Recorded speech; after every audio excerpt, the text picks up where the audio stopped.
So, hello everyone. I just want to first show you where I'm at. Well, I can't get this video to turn around. I'm so not good at this. Anyway, this is pretty cool, right? Policeman, girl, statue. I'm on Parham Road. I'm in Henrico. I'm actually at the place that me and Mahana got married at. We got married on that bridge right there, like 7.5 years ago. June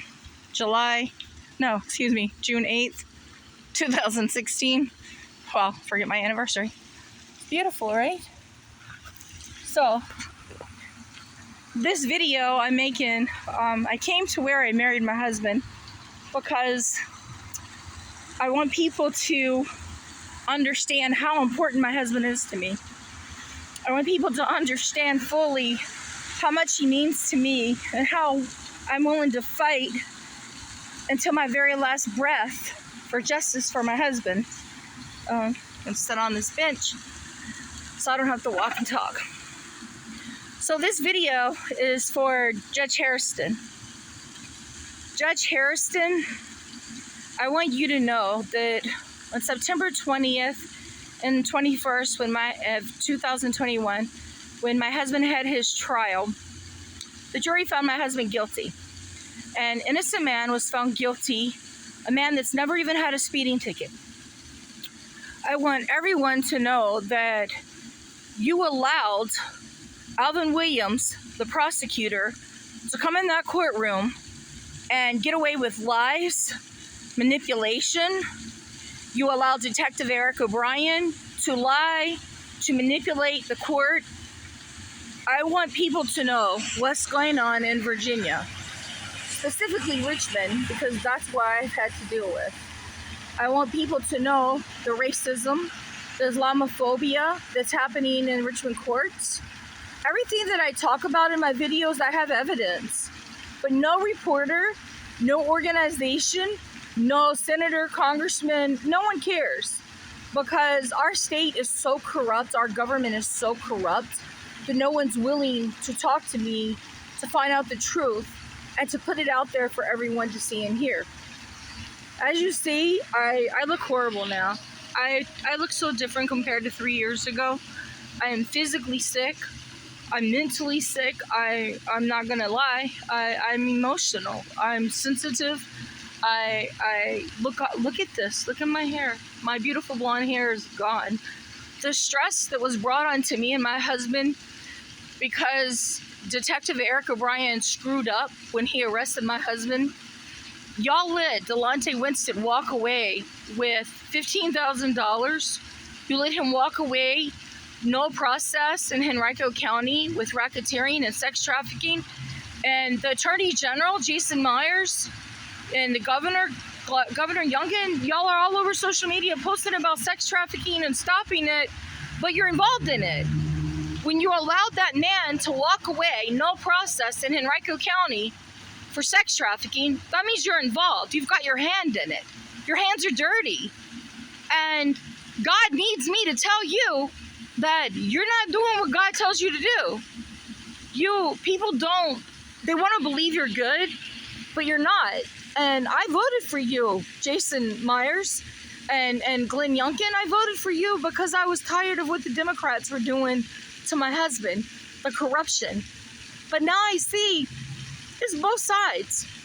It's both sides of the plate. And no matter who you vote for in November, it's not going to matter unless they have God.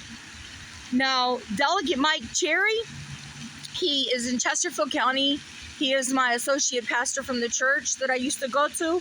I considered him a very dear friend. I've considered him and his family like family to me. I've known him for probably 15 years or more, something like that. I don't even know. Anyway, he's the only person I feel that's in this government that has any God in them whatsoever. And I pray to God that he doesn't get pulled over to this bad side. Judge Hairston, why did you not listen to the transcripts or the case? Chantel Burwell, she testified in court that my husband wasn't there when everything happened. She testified he wasn't there. Nothing happened until after he left. And you allowed that jury to find an innocent man guilty. You allowed an innocent man to go to jail for 21 months. A man that's never even had a speeding ticket. How can you sit on that stand, Judge Hairston, Judge Jenkins too? You were my brother-in-law's judge. And yes, my brother-in-law was guilty of some stuff, but he wasn't guilty enough to where he said it should have pulled 7 years. He shouldn't be sitting in a jail right now. Delonte Winston and Shadika Shabazz should have been sitting in the jail for the $15,000 they stole from K Foods. Delonte Winston should have been in jail because he violated 2 different court orders in Richmond and Henrico. He was on bond for racketeering. Also, he had charges for sex trafficking. Y'all know processed him, but he had two probations, a 10-year probation in Henrico and a lifetime probation in Richmond City. This man has a history of aiding in the prostitution of minors, and y'all let this man walk. Judge Hairston, you ignored everything. Like, what were you doing in that courtroom? Were you listening at all? Because when Chantel Burwell told you she was involved and Muhammad was not there, he left. He was gone. He knew nothing. My husband was incarcerated for 6 weeks before he found out what happened. And the reason he found out was because my lawyer, Raul Novo, God rest his soul, because he passed away last year, he got the video evidence from Richmond City Police Department, and he gave me a copy of everything to watch. I watched it all. I had it all watched within 2 days. I watched it. I saw everything that went down, what happened. And everything that you, Eric O'Brien, said in that court was lies. Like, how could you feel good about yourself? Judge Hairston, how could you feel good about yourself with God knowing you let an innocent man go to jail? That's what I want to know. Judge Hairston, directly to you, okay? You told me during the court on the first day, Alvin Williams had you put a gag order on me because he's so scared that people were going to hear the truth, because I've been all over social media since day one. So you gagged me for 2 days. Well, guess what? You can't gag me anymore. I'm going to tell the truth, and I'm going to let everybody know the corruption that's gone on. Peter Baruch, he sold my husband's case. $12,000 I gave this man, and he sold my husband's case.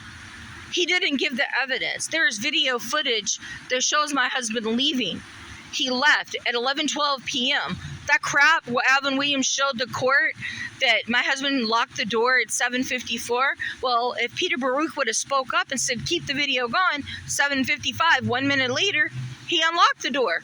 And for 3 hours, customers were in and out. Like, I'm telling the same story over and over. Who out there is going to listen? Nobody, because nobody cares. That's what I want you to know. You think you're free.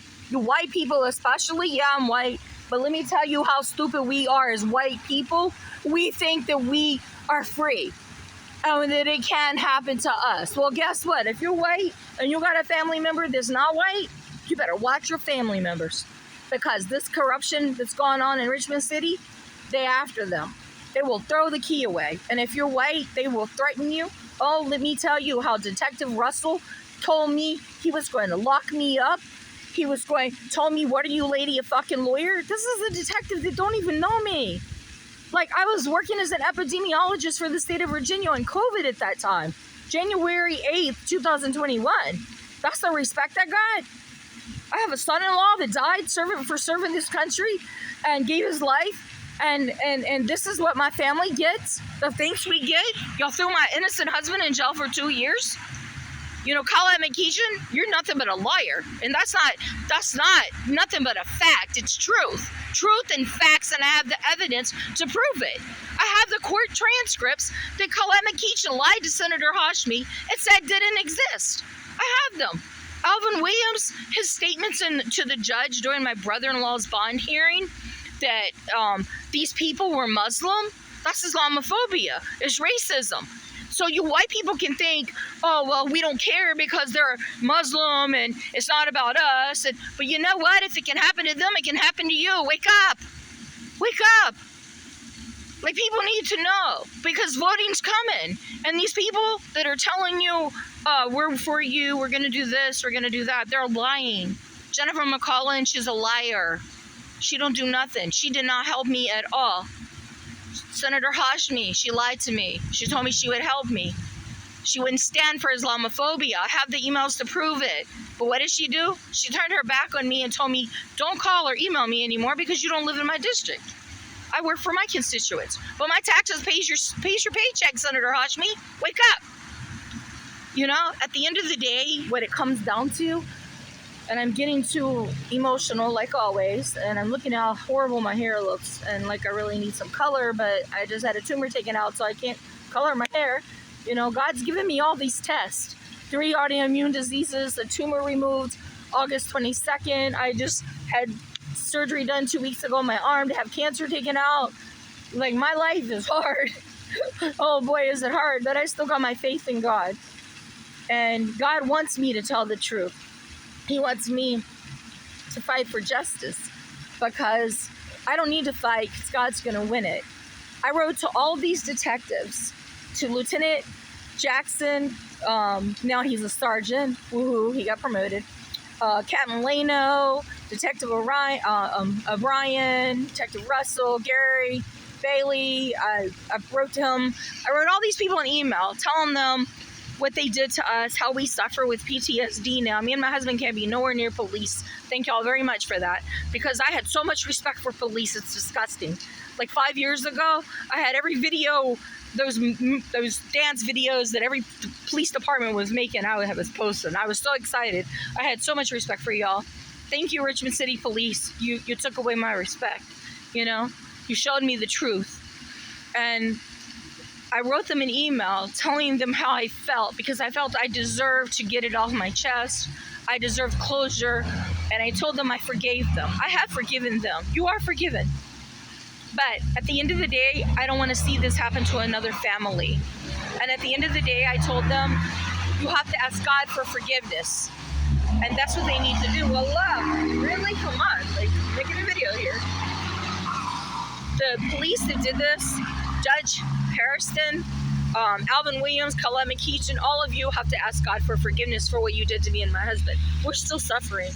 We're suffering so much, it's unreal. Like, it doesn't just stay the 2 years you took away from our life. It goes on and on and on. You mess my husband's credit up. Like, when they do a background check, they see he's a felon. 4 felons. Here's a man that never had a speeding ticket. 4 felons. 4 felonies. And why? Because Judge Hairston allowed Alvin Williams to come in his courtroom and make it a joke, make it a game. He let lying go on. And Judge Jenkins, you need to know this too. Y'all didn't know the whole story. You didn't know that 4 days... Go away, Satan. You didn't know that 4 days after the incident that took place on December 26, 2020, in K-Food store, you didn't know, because no one was told you, that 4 days after that, Delonte Winston and Shadika Shabazz were arrested in Henrico County on sex trafficking. Shadika Shabazz was also arrested on identity theft. They both were arrested on residing in a body place. If this man was so emotional, so mentally abused, and so physically hurt, how was he arrested for sex trafficking? Where was his mind 4 days later? Because it sure wasn't where he said it was in court. He lied. Shadika Shabazz got herself pregnant, made sure of that so during trial she'd look all pitiful and innocent. But y'all didn't know the truth about these people. You didn't see the police records, knowing what the records said. Laws need to be changed. If someone's going to be accused of something, then the person accusing them, their records need to be brought into the courtroom as well. Alvin Williams, I blame this all on you because you knew the truth. You violated the Brady law. You saw the video of Mohamed leaving that store at 11:12 p.m. Chantel Burwell told you he wasn't there. You knew, and you violated, you broke the law. Alvin Williams, I'm calling you out to your face. You broke the law. You can't gag me now. The court is over. The trial is over. No gag order here. I want people to know. And Jason Myers, you sent Victoria Johnson to the court for the appeals to fight our appeal? Really? Why didn't you do an investigation? Your office, that's what we pay you for. You didn't investigate anything. You let Victoria Johnson go in the courtroom and lie because those were lies. See, just so y'all know, in the Court of Appeals, you can't give new evidence. So let's get on to Miriam Arrington Fisher. $21,500 I paid this woman. She lied to me from day one. She told me she was going to file a habeas corpus on Peter Baruch. She never did it. She lost the appeals. She actually had errors. She didn't even go to the court. Actually, it was Jennifer, her other lawyer. There was errors in the circuit court that the judge called them out on. The judge even stated something to the effect that he shouldn't have to do their job for them. That's disgusting for $22,000. Now, see, I still owed her $3,500, so I'm assuming that's why she walked away from my case, because after the Supreme Court denial, she decided she's no longer doing post-conviction cases, which is a lie because it's all over lie. She's too busy publicizing her book, Mom's a Lawyer. She got 3 TikToks, 2 Instagrams, and a Facebook page. She took $22,000 from me, the last of my savings, and she knew that. And she knew how sick I am. So the reason I'm making this video is because before November comes and y'all start voting, I want you to ask questions to these people. I want you to ask them, where's their relationship with God? Don't ask them, what are you going to do this or that? Or don't listen to this crap about, I'm so tired of hearing one bash the other. I want to hear a campaign from people that aren't bashing someone else. Don't bash. I want to know from every one of you that I'm going to vote for, what is your relationship with God? And is it true? Do you truly walk with God? And to end this closing, Judge Hairston, you really should pay more attention to your cases that are in front of you. You sit in a chair where you judge people, and one day God's going to judge you. Judge Jenkins, you too. All you judges in Richmond. One day God's going to judge every one of you. And he's going to ask you, Judge Hairston, why did you put Mohamed Abanda in jail? He was an innocent man and you didn't listen. So that's it. Have a blessed day. I won't stop fighting for my husband. Bye. That's our spot.